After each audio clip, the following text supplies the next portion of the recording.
Good morning every student. आज हम class 10th का हिस्ट्री का सब्जेक्ट का जो चैप्टर नंबर 1 है, the rise of nationalism in India, यानी कि यूरोप में राष्ट्रवाद, इसके बारे में हम चर्चा करना स्टार्ट करेंगे।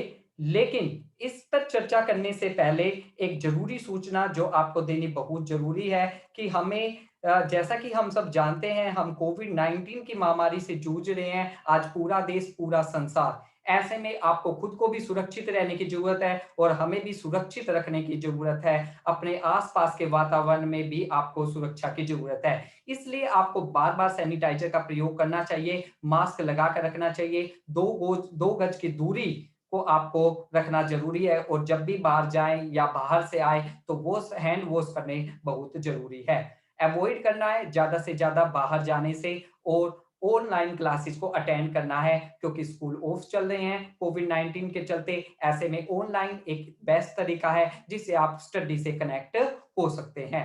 तो आज का हम जो मैं राजकुमार, आज हम क्लास 10th का जो हिस्ट्री का चैप्टर नंबर 1 है, जिसका नाम आपकी स्क्रीन पर शेयर है, नाम है the rise of nationalism in Europe, यानी कि राइज माने उदय होना, नेशनलिज्म यानी कि राष्ट्रवाद का, इन यूरोप माने यूरोप में।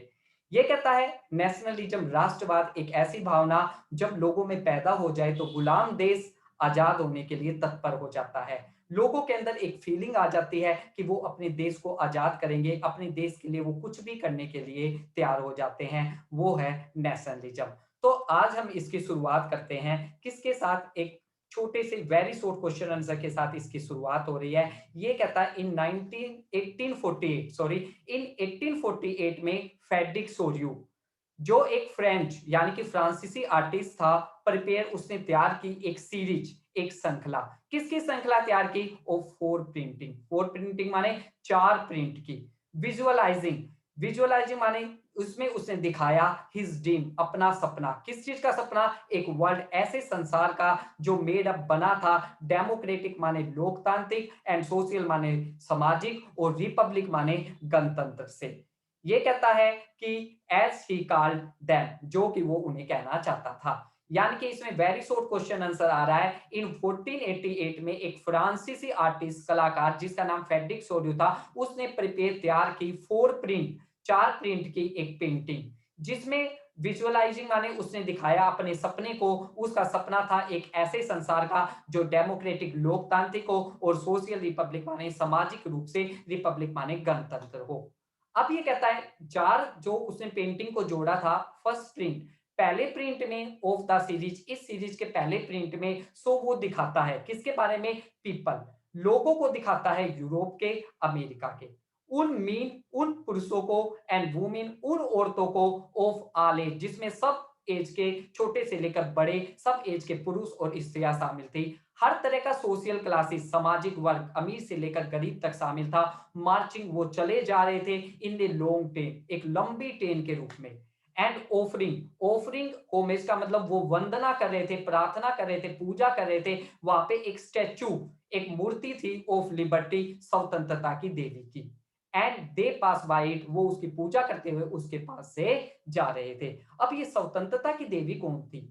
ये कहता है as you would recall, recall माने याद। आपको याद होगा 9th क्लास में जब हम फ्रेंच रिवॉल्यूशन पढ़ रहे थे, जो जो आर्टिस्ट थे ऑफ द टाइम, उस समय के जो कलाकार थे उन फ्रेंच रिवॉल्यूशन के, उन्होंने पर्सोनिफाइड।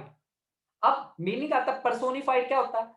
पर्सोनिफाइड का मतलब होता है मानवीकरण करना। एक ऐसे व्यक्ति जो दिखाई ना दे लेकिन उसको मानव का रूप दे दिया जाए। ये कहता है, आपको याद होगा आर्टिस्ट जो कलाकार थे फ्रेंच रिवॉल्यूशन के समय, उन्होंने पर्सोनिफाइड, मानवीकरण कर दिया था लिबर्टी माने आजादी का। किसके रूप में? उसे एक फीमेल फिगर, एक औरत का रूप दे दिया गया था। यहाँ पर यू कैन रिकॉग्नाइज, यहाँ पर आप इस पेंटिंग में उस औरत को पहचान सकते हैं कि द टॉर्च, टॉर्च माने एक मसाल, ऑफ किसकी?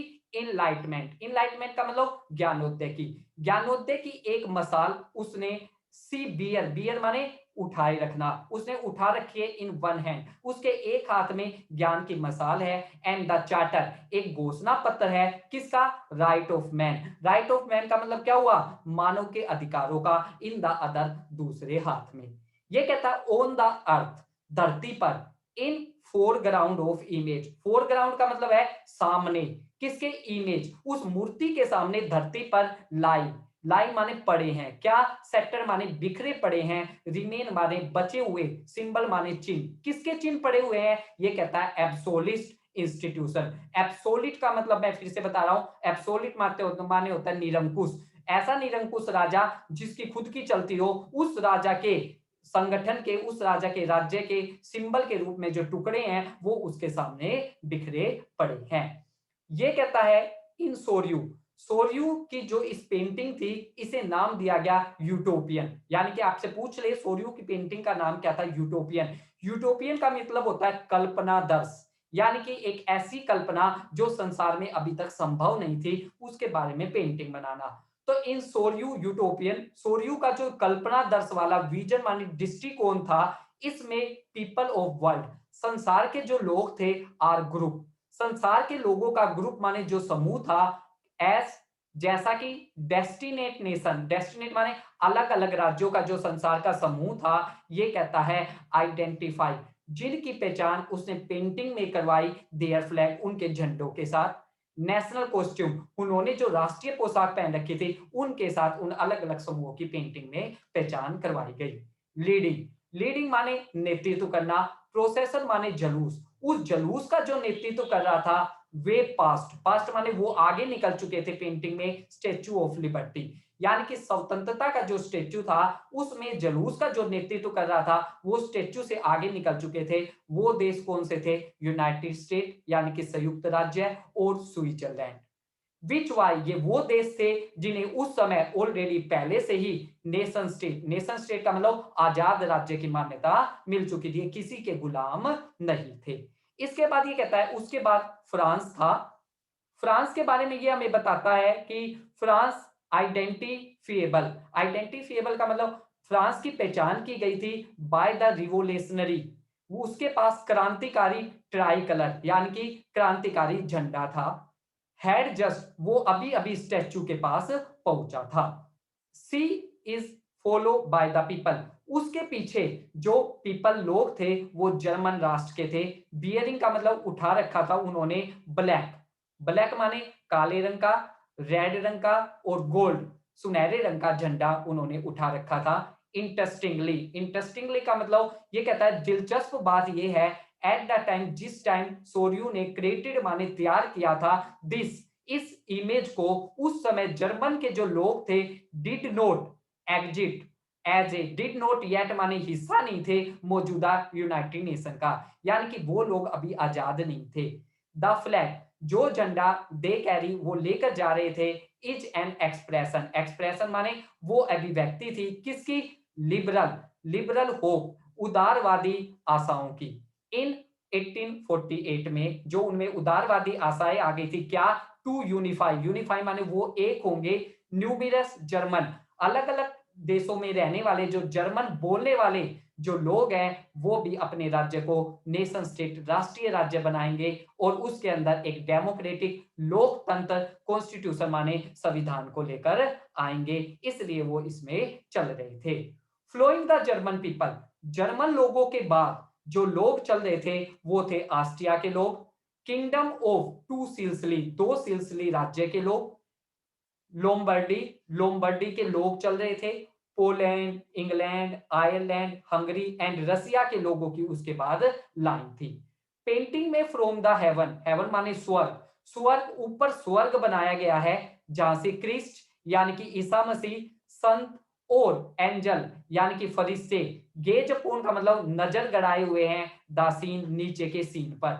दे हैव बीन यूज, इनका यूज किया गया है पेंटिंग में आर्टिस्ट द्वारा सिंबलाइज, यह दिखाने के लिए फर्टिनिटी, एक भाईचारा, फर्टिनिटी माने भाईचारा, एमोंग द रेशन माने राष्ट्रों के बीच में, ऑफ द वर्ल्ड, कि संसार के राष्ट्रों के बीच में इतना भाईचारा है, ऊपर स्वर्ग से भी देवता उसे मंजूर कर रहे हैं। ये था फेड्रिक की पेंटिंग के बारे में, फेड्रिक सोरियो की पेंटिंग के बारे में, जिसके पास एक्चुअली आपके पास क्वेश्चन आ सकता है कि इसके ऊपर एक शॉर्ट नोट लिखे फेड्रिक सोरियो की पेंटिंग में, तो उसका आंसर है।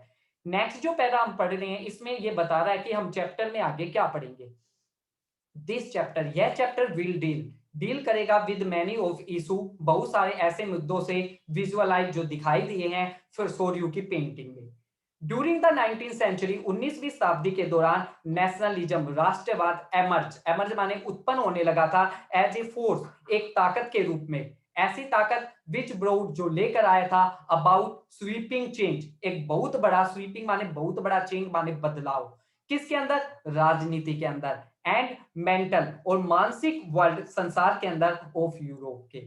The end result of this change, इस बदलाव का अंत में क्या रिजल्ट निकला, वाज द एमर्ज, हम देखेंगे कि यूरोप में उत्पन्न होने शुरू हो गए नेशन स्टेट। नेशन स्टेट यानी कि आजाद राज्य, इन प्लेस किसकी जगह पर, मल्टी यानी कि बहु नेशनल डायनेस्टी, उससे पहले बहु राष्ट्रीय वाले जो राजवंश यूरोप में उनका साम्राज्य फैला था, उनकी जगह पर अब आजाद राज्यों की स्थापना होनी शुरू हो गई थी।